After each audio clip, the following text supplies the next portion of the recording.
Bienvenue au podcast Connexion capillaire avec Eric, inspiré des conversations dites sur une chaise d'un coiffeur. Ce podcast est le croisement de ma passion pour les cheveux et un des 6 besoins fondamentaux d'un coiffeur, la connexion humaine.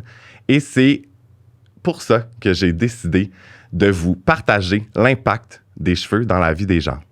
Pour l'épisode numéro 10, mon parcours, dans le fond, aujourd'hui, les derniers épisodes m'ont inspiré à vous partager mon histoire, car on a eu beaucoup d'histoires d'invités dans les précédents épisodes et j'avais envie de vous partager mon histoire, de vous faire connaître ma journey comme hairstylist et c'est ça, il n'y a pas tout le monde qui sait mon background dans le milieu de la coiffure. Donc, comment commencer cet épisode? Souvent, la question qui revient souvent après presque 15 ans dans le milieu de la coiffure, c'est: est-ce que tu as toujours voulu être coiffeur? Puis là, je suis comme... Je dirais que non. C'est souvent ça que je réponds. Oui, quand j'étais plus jeune, je jouais un peu dans les cheveux des gens ou des poupées à ma sœur ou peu importe le traditionnel que tous les coiffeurs faisaient quand ils étaient jeunes, mais pas plus que ça. Puis j'ai rencontré un homme qui avait un salon de coiffure, puis il était propriétaire, puis il m'a dit où il avait fait ses études et j'ai décidé, comme les yeux fermés, d'aller m'inscrire en coiffure. Puis, je savais pas trop à quoi m'attendre. Puis, tu sais, souvent, les gens qui vont en coiffure, c'est tout le temps comme un peu, des fois, leur deuxième option ou peu importe. Donc, j'étais comme, regarde, je vais le faire, puis on verra ce que ça donnera. Et j'ai fait mon 1 an et demi de DEP en coiffure. Et ensuite, j'ai travaillé au salon où j'ai fait mon stage, en fait, à Sainte-Julie, la ville où que j'habitais, en fait, parce que j'habite plus là. Et j'ai grandi, j'ai appris, j'ai pris de la vitesse. Ça a été comme 8 années, en fait, à ce salon-là où que j'ai vraiment appris à aimer la coiffure. Puis ensuite, souvent les gens me disaient: « Hey Eric, mais semble que je te verrais ailleurs, là. Je vois ça plus gros pour toi. » Puis j'étais comme, à ce moment-là, j'étais comme dans mon... Tu sais, ça faisait longtemps que j'étais là. C'était la seule chose que j'avais connue dans le milieu de la coiffure. Donc, j'avais envie de rester dans cette zone de confort-là. Puis un moment donné, j'ai fait comme, hey, tu sais quoi? Je me jette d'un avion, puis je m'en vais, genre, pieds joints dans un nouvel univers, puis j'ai décidé d'aller à Montréal. Et j'ai fait un salon qui... tu sais, c'est sûr qu'il faut savoir que quand on change de ville, quand on est coiffeur, c'est sûr que la clientèle ne suit pas nécessairement. Donc, c'est à prendre en considération. Puis, j'ai fait comme, garde, let's go, j'y vais. Je le fais pour vivre une nouvelle aventure, mais c'est sûr que c'est toujours plate de laisser derrière nous un peu des clients avec les années qu'on a créé des connexions et tout. Mais je me suis dit, garde, vas-y, t'as besoin de quelque chose de plus grand, de plus grandiose, de plus name it. Et j'ai décidé d'aller dans un salon à Montréal où que je suis resté 2 mois. Malheureusement, c'est pas que j'aimais pas ça ou peu importe, mais c'est sûr que j'avais pas beaucoup de clientèle. Et j'avais entendu dire qu'il y a un salon qui avait beaucoup de demandes, etc. Fait que j'ai décidé de changer de salon, encore une fois, après 2 mois. Donc, j'ai resté à ce salon-là, qui est le salon Elmette sur Montréal, 1 an et demi environ. Donc, j'ai vraiment comme créé une clientèle, en fait, ma première clientèle à Montréal à ce salon-là. Je remercie Mélanie et Jason de m'avoir donné l'opportunité de travailler avec eux parce que c'était vraiment... très différent, en fait, de la Rive-Sud. Puis j'ai adoré ça. Puis c'est sûr que quand je suis arrivé à Montréal, sur la Rive-Sud, on est très francophone. C'est sûr qu'il y a des anglophones aussi. Mais moi, pour mon cas, j'étais 100% francophone. Donc, c'est sûr, d'arriver à Montréal, j'avais beaucoup d'anglophones. Donc, c'est sûr que c'était un peu plus dur. Fait que j'avais quelqu'un qui traduisait pour moi et tout. Sauf que c'est toujours dur parce que le client va interpréter sa façon de dire ce qu'il veut. Après ça, la personne qui va écouter en anglais, qui va l'interpréter d'une façon, c'est un peu comme le jeu du téléphone. Là. Fait que c'est sûr que c'était un peu inconfortable, mais j'avais pas le choix. Et ça m'a pas arrêté. Fait que j'ai continué quand même à travailler à Montréal. Et après ça, j'avais l'envie de m'envoler de mes propres ailes et de commencer comme travailleur autonome. Donc, c'était absolument l'inconnu pour moi.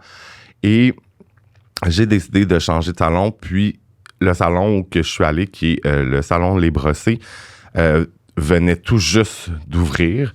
Je connaissais les propriétaires qui est Alexandre et Yannick. Et merci de m'avoir donné tout ce bagage-là et toutes les informations, ils m'ont pris sur leurs ailes, puis tu sais, comme le milieu d'entrepreneuriat tout seul, etc., je connaissais pas ça, fait que props à eux parce que je connaissais absolument rien, tu sais, les coiffeurs, on est très artistes, quand c'est question de gestion et tout, c'est différent, c'est pas fait pour tout le monde.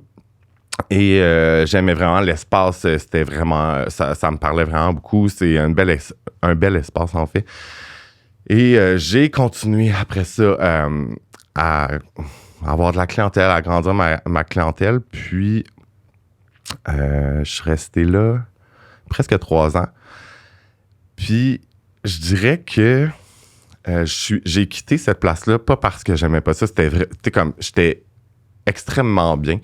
J'avais envie encore là d'une nouvelle aventure et j'avais entendu dire que MJ Desiel ouvrait un salon qui était plus underground, qui était plus, tu sais, comme au 4e étage, que faut que tu saches que ça existe, un petit studio privé un peu. Puis là, j'étais comme, c'est nice, tu sais, pour l'expérience client, c'est une autre ambiance, etc. Fait que je trouvais ça très intéressant. Donc, j'ai quitté Les Brossés pour aller au Apart Studio qui est sur Saint-Laurent. Puis, je dirais que encore là, c'était un autre défi.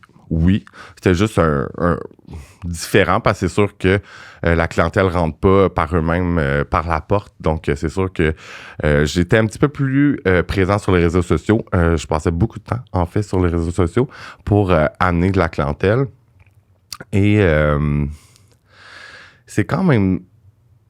J'en parle souvent que j'étais beaucoup sur les réseaux sociaux, mais j'avais pas nécessairement plus de clients. Fait que là, à un moment donné, il faut que tu t'assoies, puis là, comme tu penses un peu à what's happening. Puis là, j'ai commencé à parler un peu avec des clients, plutôt mes clients et mes amis, etc. Puis là, j'étais comme... Je comprends pas, là, tu sais, je suis plus sur les réseaux sociaux, il y a, tu sais, comme... Je comprenais pas trop. Puis ce qui me revenait souvent, c'était... puis à ce moment-là, j'essayais de faire beaucoup d'influenceurs pour, évidemment, la visibilité. Et les gens souvent disaient « il fait des influenceurs, il doit coûter trop cher, il y a sûrement pas de place, etc. » Fait que je me suis rendu compte que les gens ont une idée, la première impression, une idée préconçue, puis tu peux pas la changer si c'est ça qui pense en premier. Donc là, j'étais comme OK, mais là, dans le fond, j'essaie de me faire de la pub, mais finalement, c'est à double tranchant. Fait que j'étais comme OK. J'étais comme OK, qu'est-ce que je vais faire? Et même, j'ai une de mes clientes qui était comme, elle avait arrêté de venir me voir parce que j'ai changé souvent de place. Puis, elle était comme, même moi, je savais pas trop si t'allais me reprendre ou peu importe. Fait que je trouvais ça assez spécial, en fait, que ça arrive et tout. Fait que j'ai essayé de différentes façons. Et par la suite, là, il y a eu la fameuse pandémie. Et ben c'est sûr que ça fait réfléchir de d'être posé, puis souvent on est dans notre mécanisme de vie qui arrête jamais, puis on prend pas nécessairement le temps de penser. Puis juste avant que les salons ferment, j'ai rencontré Marianne, qui est Pink la Blonde. On a fait un genre de vidéo, un challenge de hairstyle ensemble. C'était vraiment nice. Puis, tu sais, on a discuté de tout et de rien, et de la coiffure, des salons où qu'elle travaillait, puis où je travaillais. Puis, c'est sûr que à ce moment-là, j'étais très autonome. Excusez-moi. Et elle me parlait du salon où qu'elle travaillait, qui est Coiffure Blunt. Et c'est sûr que là, t'es employé. Donc, tu sais, c'est différent et tout. Puis là, j'ai eu un bon 3 mois un peu moins que 3 mois, mais j'ai pris le temps de réfléchir, puis j'ai pris la décision de retourner employé, puis de me libérer un peu de toute la gestion de travail autonome, puis de juste me concentrer sur les clients, puis mes projets qui sont connexes en dehors du salon. Fait que j'ai décidé, quand que les salons ont réouvert, d'aller chez Coiffure Blunt, et où je travaille toujours maintenant. Et souvent, je parle de ce move-là aux gens parce que souvent, des fois, les gens, ils voient ça comme un peu comme un échec. J'en ai parlé un peu dans d'autres épisodes précédemment, que tu sais, t'es très autonome, t'es dans ta lancée, puis tu vis ta propre vie d'entrepreneur. Puis là, de retourner à employé, les gens, souvent, je pense qu'ils perçoivent ça comme un échec, mais souvent, je leur dis, je suis comme, non, parce que si je l'aurais pas fait, ben je pense que chaque chose arrive pas pour rien.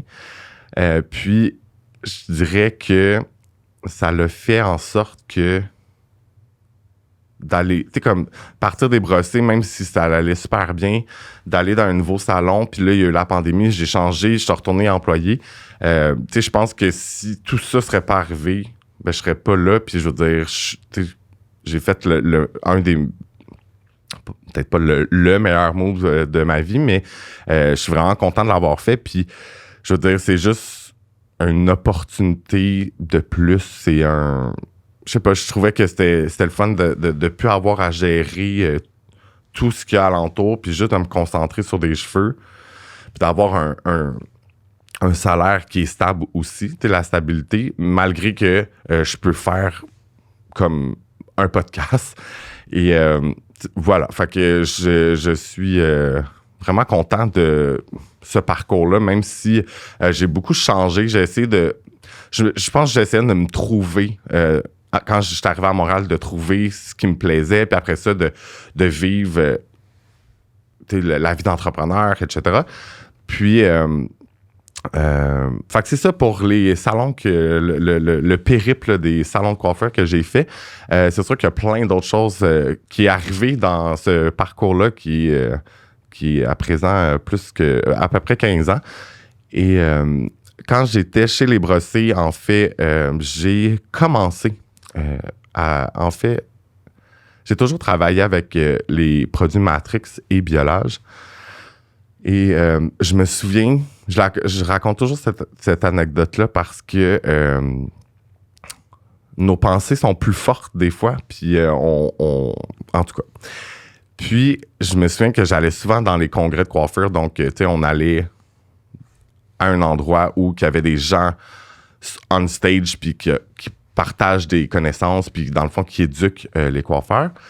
Et moi, puis la gang du Ravage Coiffure où que je travaillais sur la Rive-Sud, on allait toujours au Matrix parce qu'on avait les produits Matrix. Et un moment donné, je me souviens, j'étais comme dans la salle, puis je me disais, oh mon Dieu, je rêverais de faire ça. Mais c'est impossible. J'ai aucune idée comment faire pour me rendre là. Puis, plusieurs années plus tard, j'ai intégré l'équipe Matrix et biolage au Canada. Fait que j'ai fait 3 ans là-bas.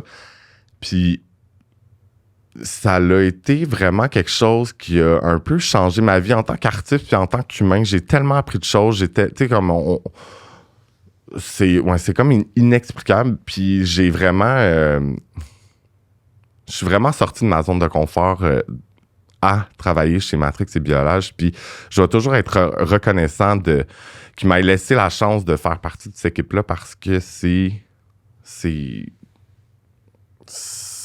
je vais toujours m'en souvenir. Là, c'est vraiment que des beaux souvenirs. Puis j'ai rencontré des gens extraordinaires. J'ai appris des choses. J'ai être devant sur un stage. On m'a donné tous les outils pour être vraiment plus groundé. Et en tout cas, j'ai trouvé ça extraordinaire. Puis j'ai décidé, en fait, j'ai pas décidé, mais oui, en fait, quand que j'ai quitté Apart Studio pour aller chez Coiffeur Blonde, fait que quand tu travailles pour une compagnie, il faut que tu travailles avec ces produits-là. Et malheureusement, au Coiffeur Blonde, il n'y a pas de Matrix, donc j'ai dû dire au revoir à l'équipe Matrix. Ça m'a fait quand même ça m'a fait quelque chose, mais je me suis dit, garde, let's go, il y a quelque chose qui s'en vient, il y a quelque chose de mieux. Regarde, c'était mon temps, mais je ne regrette pas ces années-là chez Matrix. Ça m'a permis de vraiment évoluer en tant qu'artiste et comme personne. Et par la suite, quand je suis rentré chez Coiffeur Blunt, il y avait les auditions de chez L'Oréal. Fait qu'on en a parlé un peu dans l'épisode 2 avec Édouard. Il y a des auditions à faire, etc. Puis là, j'étais comme, ah. Puis là, des filles de L'Oréal étaient comme, hey, fais les auditions. Puis là, j'étais pas sûr. Puis là, j'étais comme, gars, why not? Mais en même temps, j'étais comme, mon instinct me disait, ah, peut-être pas. Mais je me suis dit, garde, mettons les chances de mon côté. Et j'ai décidé de m'inscrire aux auditions de L'Oréal professionnel. Et c'est quand même très drôle parce que quand j'ai fait mon inscription en ligne, j'ai essayé 3 fois puis ça fonctionnait pas. Il y avait toujours un bug dans une section où que j'avais écrit quelque chose, je comprenais pas. Puis finalement, j'ai laissé ça comme ça puis j'ai décidé c'était un signe en fait. Puis je crois que quelques semaines ou quelques mois après, ma boss Angela, elle m'appelle. Genre, j'étais en route vers le travail, puis là, je suis comme « Allô? » Puis là, elle est comme « Ah, on voulait savoir si tu voulais être ambassadeur pour Kerastase. » Fait que ma réponse a été « Oui, absolument, je veux être ambassadeur Kerastase. » Puis, fait que c'est drôle quand même que j'ai essayé d'aller chez L'Oréal, ça n'a pas fonctionné, puis finalement, juste un peu après, Kerastase m'a approché, puis parce qu'il aimait ce que je faisais sur les réseaux sociaux, puis je veux dire, il voyait que j'aimais Kerastase, donc voilà. Fait que là, maintenant, je travaille comme ambassadeur pour Kerastase, donc c'est vraiment de partager les produits, de donner de l'éducation aux gens, puis d'éduquer le staff au salon. Puis, fait que je suis vraiment reconnaissant de ça aussi. Merci Mélissa et Angela. Et aussi, dans ce parcours atypique, si on veut, j'ai essayé aussi beaucoup d'autres choses. Tu sais, oui, travailler en salon, c'est c'est comme mon mainline. C'est travailler derrière la chaise, c'est ce qui est le plus présent dans ma vie en tant que coiffeur. Mais j'avais envie aussi d'essayer de nouveaux trucs, de nouvelles choses. Et c'est sûr que travailler chez Matrix, de faire des collections, d'avoir des modèles, puis on s'amuse, puis on présente, puis etc. Fait que ça m'a donné beaucoup le goût de faire des photoshoots. Fait que, ça a été tranquillement. Je me souviens même pas le premier photoshoot que j'ai fait, mais c'est vraiment... je pense que c'est très différent que de travailler derrière la chaise. Et c'est quelque chose que j'adore, de travailler avec maquilleur, photographe. Puis là, comme on met tout notre notre signature, puis ça donne quelque chose d'extraordinaire.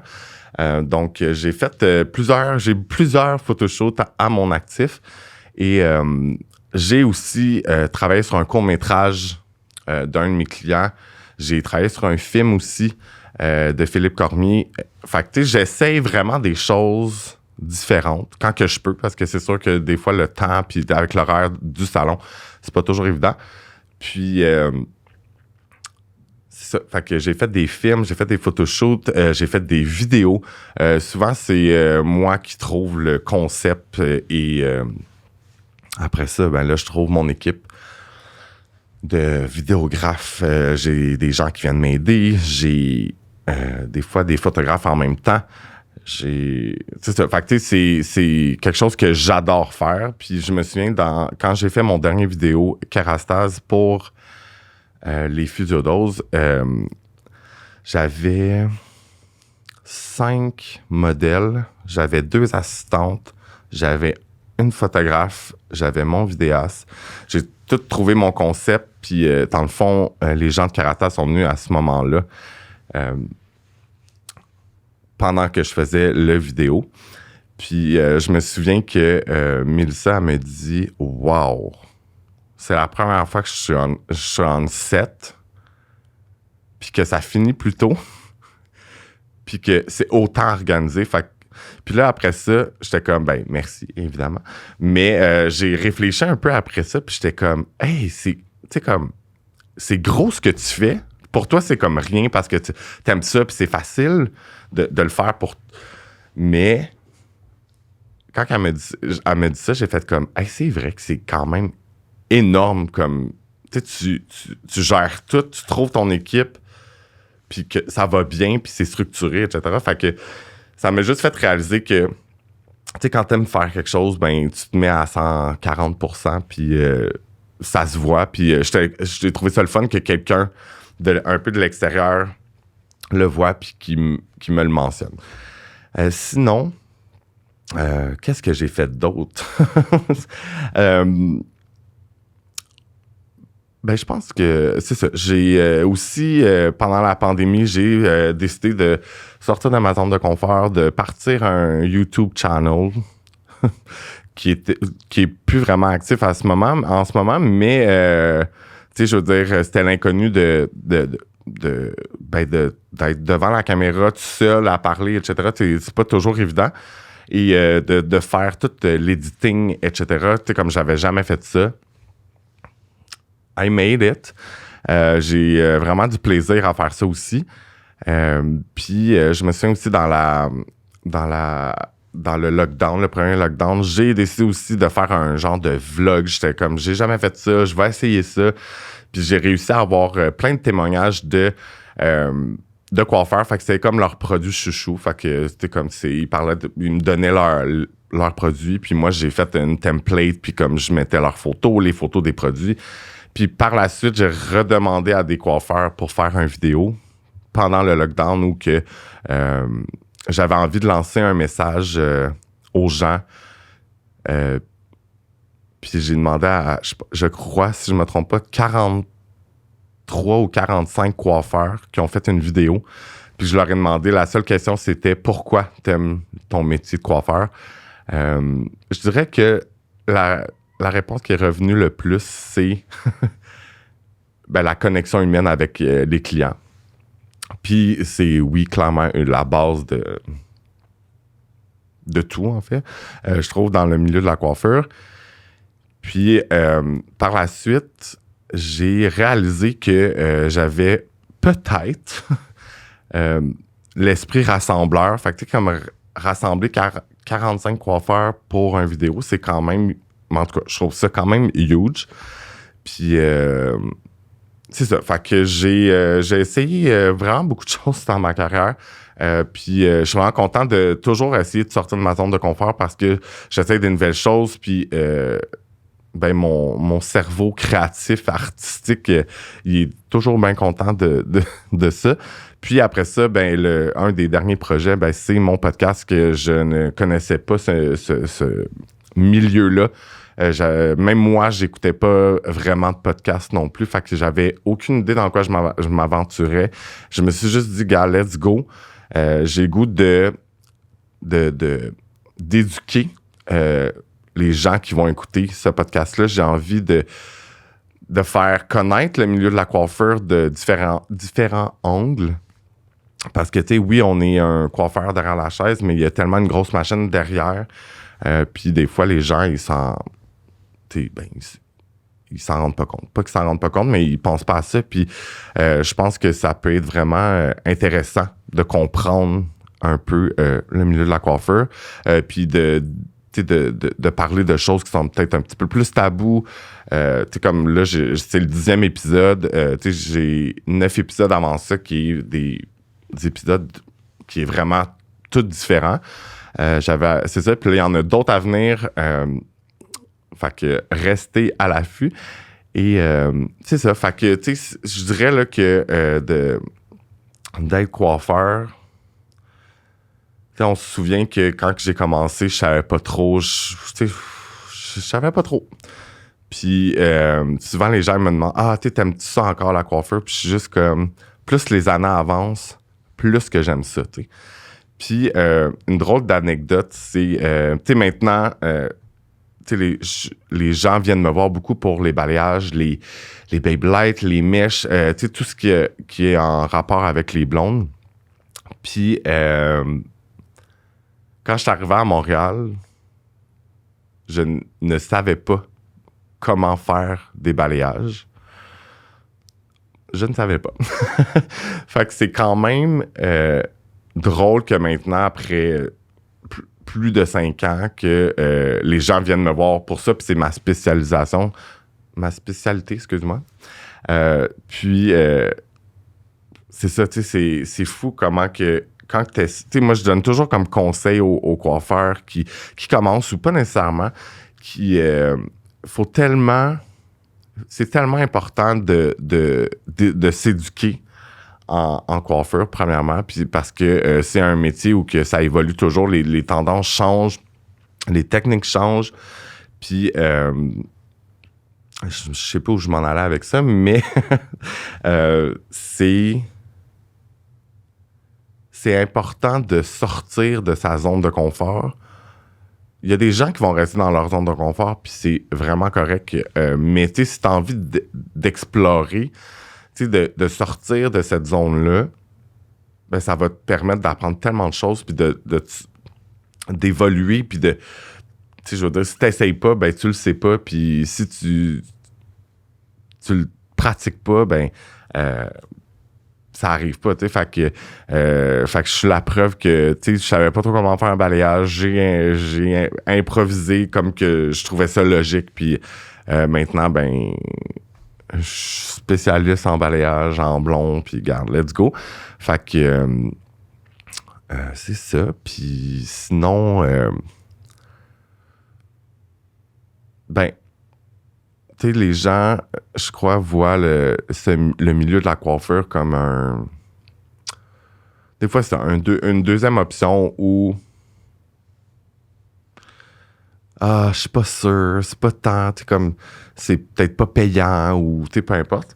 Mais je vous confirme que c'est un travail qui est vraiment exigeant. C'est sûr que, des fois, on dit souvent la phrase, être coiffeur, c'est pas juste c'est pas juste couper des cheveux, tu sais. Puis c'est vrai, je veux dire, avec les années, mon corps me parle et j'ai vraiment plus de misère avec mon corps. Si on m'aurait montré plus jeune comment bien me tenir, comment bien me placer, peut-être que mon corps serait mieux. C'est sûr que c'est important de prendre soin de son corps parce que c'est notre outil de travail. Puis, être coiffeur, c'est aussi de voir des gens différents. Comme dans les derniers épisodes, on parle de personnalité. Je veux dire, c'est pas que c'est drainant, mais je veux dire, les gens sont différents. Il faut que tu aies des approches différentes. Il faut que tu penses, quand tu fais des cheveux, tu penses à parler avec la cliente de tout et de rien. Tu penses à comment tu fais ta technique. Faut que tu penses à 1 million de choses, tu sais. Fait que, tu sais, c'est ça. C'est une job assez exceptionnelle, je pense, d'être un peu multitasking, là. Tu sais, comme tu fais plein de choses en même temps, tu penses à plein de choses en même temps. Je suis très bon quand je suis au salon puis je fais plein de choses en même temps, que j'ai 2, 3 clientes en même temps. Mais dans ma vie personnelle, des fois, je suis comme wow, je peux pas vraiment faire plein de choses en même temps. Mais tu sais, la coiffure, c'est tellement, je suis tellement dans mon élément. Puis c'est ça, tu sais. Puis c'est drôle, des fois, les gens, ils me voient travailler.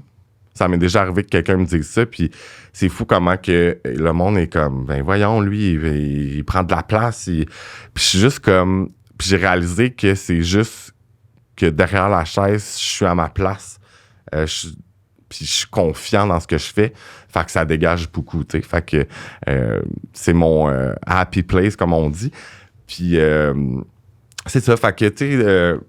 le milieu de la coiffure, là, c'est quelque chose d'hyper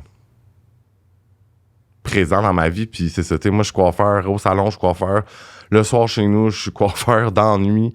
Fait que je suis vraiment un grand passionné. Puis souvent, les gens me disent, ben ça se sent, tu sais, tu dégages, ça se dégage. Puis je suis vraiment, genre, content du petit Eric qui a fait comme je vais aller faire mon DEP puis je sais pas trop puis genre c'est une des plus belles choses que j'ai faites puis tu sais c'est le fun de se dire à chaque jour je vais pas travailler tu sais c'est même pas c'est ça c'est même pas un travail c'est juste je m'en vais faire mon art je m'en vais jaser avec du monde puis faire ce que j'aime puis voilà fait que je pense que ça va être tout pour cet épisode et j'espère que vous avez aimé ça. Puis restez à l'affût pour les prochains épisodes qui s'en viennent. J'ai vraiment hâte de vous les partager. Donc, merci beaucoup. Puis à la semaine prochaine.